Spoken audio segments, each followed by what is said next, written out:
चल रहा है उनको आइडिया नहीं है।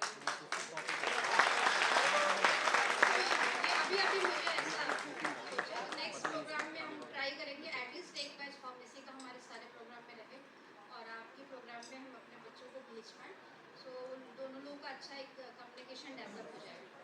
नेक्स्ट एक फीडबैक दिया अभी सर ने कि आप लोगों का कल सिलेक्शन ड्राइव था, कंग्रेचुलेशन फॉर सेलेक्टेड, और बाकी लोग जो नहीं सेलेक्ट हुए और आगे जाएंगे, समथिंग बेटर देन नथिंग। तो जो सेलेक्ट हो गए वो वहाँ तक लिमिट हो गए, जो नहीं हुए उनके लिए ऊपर वाले ने बहुत अच्छा प्लान करके रखा है। और अच्छा 2 कंपनियाँ और आ रही हैं, सर कह रहे हैं मुबारक हो आप लोगों को, जल्दी आएंगी जल्दी आएंगी। कब आएंगी, क्या डेट फिक्स होगी? आएंगे और आप लोग भी आइएगा 20 के बाद आएंगे। चलिए 20 सर कह रहे 20 के पहले और प्रिंसिपल सर कह रहे 20 के बाद, बट ये आ जाएंगे, आप लोग सब सेलेक्ट हो जाएंगे 30 के पहले, in between 20 and 30। Okay, in between 20 and 30 the final talk. अभी मैं ये और कहना चाहूँगी, उसमें भी जो बच्चे सेलेक्ट नहीं होते वो और भी अच्छे आगे जाएंगे। ये मेरा एक्सपीरियंस है, this is my experience. I have more than 20 year of experience in nursing field. मैंने देखा है जो बच्चे सामने अच्छा नहीं करते हैं वो बाद में बहुत अच्छा करते हैं। तो यदि अभी आप सेलेक्ट नहीं हुए तो don't feel bad, God already planned something much better than this for you. लेकिन उसके लिए एक बहुत इंपॉर्टेंट चीज़ है, आपके अंदर ज़ील, कुछ करने की इच्छा, दूसरा कंटिन्यूटी, तीसरा खुद उसके लिए आप जिम्मेदारी उठाइए। अगर आप घर में बैठ जाएं, WhatsApp, Google, Facebook, reel continue चले, किस्मत में होगा तो मिल जाएगा, तो नहीं मिलेगा। आपको खुद वो जिम्मेदारी उठानी पड़ेगी कि क्या मैं कुछ नया कर सकता हूँ और इसके आगे हम कहाँ तक जा सकते हैं। जो भी काम आपको मिल रहा है उसको अगर आप दृढ़ता से करेंगे तो आप आगे ज़रूर जाएंगे। किसी भी सक्सेसफुल पर्सन या वुमेन या किसी भी लड़के का भी आप जीवनी देखेंगे तो कहाँ से कहाँ तक कैसे पहुँचा, उसके बीच का स्ट्रगल देखेंगे तो कंटिन्यूटी पे डिपेंड करता है। आपने रेगुलरिटी कितनी की, आपने जिम्मेदारियाँ कितनी ली, खुद जिम्मेदार बनना पड़ेगा। आज का जो बच्चा है वो सोचता है या तो हम सिल्वर स्पून बॉर्न होते। मैंने तो कुछ बच्चों को ये भी कहते सुना है, पापा आप ये कर लिए होते तो आज हम लोग कहाँ बैठे होते। मैं नहीं, हमने अपनी रिश्तेदारी में भी देखा है, अरे दीदी पापा इतना ज़मीन खरीद लिए होते तो हम कहाँ बैठे होते। तो पापा क्यों खरीद लिए होते? उस समय शायद पापा के पास इतना पैसा नहीं था। You try to take it. अब आप कहिए पापा जितनी आप नहीं खरीदे हैं ना उससे डबल खरीदेंगे, तब ना आपका बेटा घर आएंगे, तब ना आपकी बेटी घर आएगी। तो ये एक जिम्मेदारी अगर आप लोग लेने लगेंगे तो डेफिनेटली आप लोग दुनिया जीत लेंगे। कहते हैं सर ने बोला स्काई इज द लिमिट, आप तो उसमें भी छेद कराएंगे, बट आप जिम्मेदारी ले लीजिए, सीरियसली जिम्मेदारी ले लीजिए। कॉलेज है, मैं शेयर करना चाहूँगी, metro college of nursing and metro college of pharmacy Noida में है। मेरा फ्रेंड ही नर्सिंग कॉलेज के प्रिंसिपल हैं, दोनों हस्बैंड वाइफ, बट मैं उनकी फार्मेसी की वेबसाइट विजिट करती हूँ rather than visiting to the nursing website. कारण every month they are doing something new, every month the pharmacy, उनका pharmacy I can say the best pharmacy in India, every month either उनका कुछ patency आ रही है, either उनका कुछ copyrights आ रहा है, either वो कोई न्यू मेडिसिन डेवलप कर रहे हैं, बहुत अच्छा काम करते हैं वो, एकदम मेरे को मोटिवेशनल है वो वेबसाइट। आप सब लोग विजिट करिए, मेट्रो कॉलेज ऑफ फार्मेसी, आप उसको विजिट करिए और देखिए वही फार्मेसी के बच्चे हैं जो यहाँ बैठे हैं। जब वो कर सकते हैं आप भी कर सकते हैं उसको, सेम सिलेबस आपको पढ़ाया जाता है, सेम एक जैसे टीचर्स हैं सब, और Lucknow is vast better than the Noida, है ना। तो आप और उससे बेहतर कर सकते हैं, करोड़ों में वो बच्चे खेल रहे हैं, उनकी सेलिंग पॉइंट देखिए, जरूर विजिट करिए। मुझे यहाँ क्यों भेजा गया, आपका इतना बढ़िया प्रोग्राम चल रहा था, इन बिटवीन अगेन दोबारा प्रिंसिपल मैम को भेज दो, चेयरमैन सर ने कहा है कि आप शेयर करिए, इसीलिए मैंने सोचा कि आप लोग को होना चाहिए हम लोग का एक प्रोग्राम में।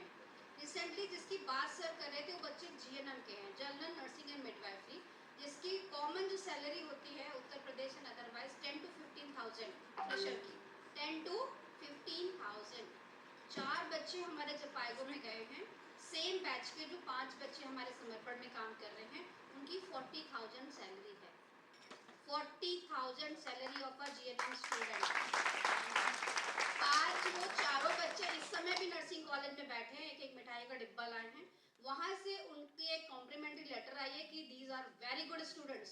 और आप बिलीव नहीं करेंगे, इट्स नॉट मैं तारीफ बिल्कुल नहीं कर रही हूँ नर्सिंग की, फार्मेसी बहुत अच्छा होता है, आई लव फार्मेसी, क्योंकि मैं अभी सर से काम एक प्रोजेक्ट कर रही हूँ जो फार्मेसी से रिलेटेड है, हम जॉइंट वेंचर पे काम करेंगे। वो बच्चों की इतनी तारीफ कर रहे हैं, वो बच्चे किसको पढ़ाने वाले हैं? एमबीबीएस को।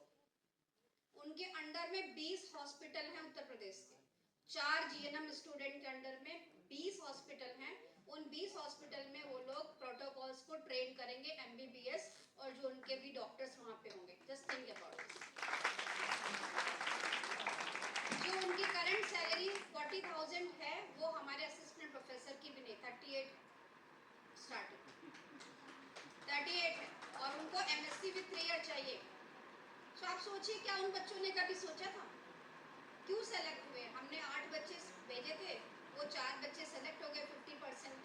सेम बैच है, सेम टीचर ने पढ़ाया है, सेम कॉलेज है, सेम रजिस्ट्रेशन है, सब कुछ सेम है, बट उनकी कंटिन्यूटी, उनकी रिस्पॉन्सिबिलिटी अलग थी, इसलिए वो वहाँ पे सिलेक्टेड। उन्होंने कभी नहीं सोचा था। अपोलो में हमारे 27 बच्चे हैं, आपको बताएं, आधा अपोलो समर्पण से चलता है, लखनऊ का। यहाँ के बच्चे वहाँ काम करते हैं। They are starting with 17,000 20,000 as per the need, as per the requirement. कैसे आईसीयू जा रहा है तो उसको अच्छा सैलरी है। तो ये सारी चीज़ें डिपेंड करती हैं कि हमारे अंदर कितनी क्षमता है वो रिस्पॉन्सिबिलिटी लेने की। डिप्लोमा कर लिया, आप वहीं पे बैठ गए कि अब हम एक दुकान खोल लेंगे, इतना मिल जाएगा, नहीं तो 5-6 हज़ार रुपये 10 हज़ार रुपये में अपनी डिग्री रख देंगे, काम चल जाएगा। No, go for something better, search new. Ayurveda का जमाना है, अभी एलोपैथ को नीचे ला रहे हैं, आप उसमें भी कुछ सर्च करिए, अच्छा करिए। तो सर ने कहा ये बताइए कि कैसे यही के बच्चे आगे जा रहे हैं। हमारे 18 बच्चे विदेश में काम कर रहे हैं, हम बहुत जल्दी एलुमनी मीट करेंगे, उस एलुमनी मीट में फार्मेसी भी आएगा। तो जो बैच अभी फर्स्ट निकल रहा है उसको जल्दी एलुमनी मीट में आने का मौका मिलेगा। फिर आप देखिए उसमें कौन कहाँ कहाँ काम कर रहा है, आप उनसे मिलिए।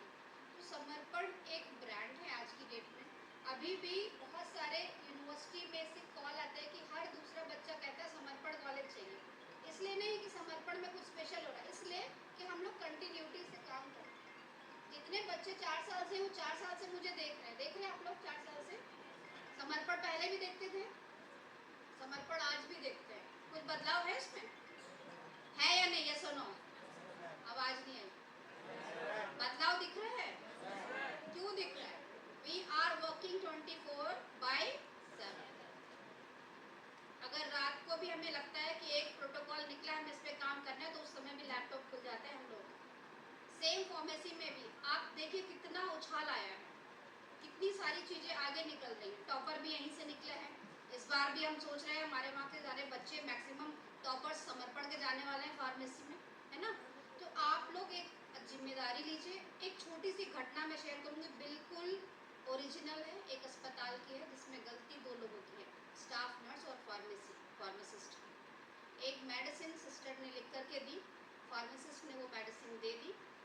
2 मेडिसिन आप लोग तो पढ़ते होंगे, सिमिलर दिखाई देने वाली, सिमिलर सुनाई देने वाली, ऐसा कुछ आता है ना, वोकल सिमिलर। सो वो सिमिलर दिखाई देने वाली मेडिसिन दे दिया। सिस्टर ने भी उसको सिमिलर देखा, ये नहीं देखा कि क्या दे रहे हैं, इट वाज जस्ट अपोजिट, और वो पेशेंट कोमा में चला गया, बिल्कुल यंग बॉय। उस अस्पताल ने लगभग 1.5 लाख रुपए खर्च करके उस नौजवान की जान बचा ली। अभी भी उसके ऊपर वर्कआउट चल रहा है। बट यहाँ पे गलती किसकी थी? किसकी गलती थी? फार्मासिस्ट की थी, सिस्टर की भी तो थी। they are 50-50% partner of this mistake. Pharmacist ने हो सकता है गलती से मेडिसिन दे दी, बट लगा कौन रहा था? सिस्टर लगा रही थी। उसको वो मेडिसिन देखनी और पढ़नी चाहिए थी अच्छे से, फिर लगाना चाहिए था। मान लीजिए उस जगह पे मैं होती या मेरा कोई रिश्तेदार होता है, अपना होता है, आपका रिश्तेदार होता, व्हाट यू विल फील? आप क्या करते? केस कर देते। किस पे करते केस? अस्पताल पे। कौन जेल जाता? अस्पताल का मालिक। बाद में जब उसकी ढुड़ाई उड़ाई होती है तो कहाँ से कहाँ निकली अलग बात है, बट बहुत बड़ा एक प्रोटोकॉल होता है, हो सकता है उस अस्पताल में ताला भी लग जाए, है ना? सो हमको अगर कोई जिम्मेदारी दी गई है तो हमें उस जिम्मेदारी को अच्छे से निभाना है, छोटी जिम्मेदारी भी और बड़ी जिम्मेदारी भी। कुछ बच्चे ऐसा सोचते हैं हम इसमें क्यों करें, एंकरिंग का काम मेरा क्यों है, मैं ट्रे लेके क्यों जाऊं, मैं ही चाय क्यों दूं, मैं ऐसा। हर एक काम आप जिम्मेदारी से करिए, देखिए कितना आगे बढ़ते हैं।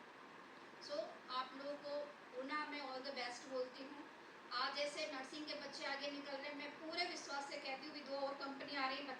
हो जाएंगे। और फिर कहूँगी जो बच्चे सेलेक्ट नहीं हुए वो ज़रूर कुछ नया करके आएंगे। और मैं बिल्कुल बैठी हूँ देखने के लिए कि वो नया करेंगे। और ऐसे बहुत सारे उदाहरण मेरे पास हैं, समय बहुत कम है, कभी फिर आपको बताऊंगी कि कितने उदाहरण हैं जिन बच्चों ने नीचे कुछ नहीं किया, उसके बाद आज वो टॉप रैंक पे बैठे। So I congratulate each and every student जो पास होने जा रहा है, जो टॉप करने जा रहा है, जो आगे बढ़ने जा रहा है, जो फार्मेसी में अपना नाम ऊंचा करने जा रहा है। इसी में से 50% से ज़्यादा अपनी कंपनियां खोलेंगे, आगे बढ़ेंगे, समर्पण का नाम होगा और हम लोग ऐसे मिलते जुलते रहेंगे। बस जिम्मेदारी लेते रहिए, माँ बाप के कंधों से बाहर निकलिए, अपने कंधे मजबूत करिए, अपने पेरेंट्स को लेकर चलिए, अपने देश का नाम आगे बढ़ाइए, अपने कॉलेज का नाम आगे बढ़ाइए।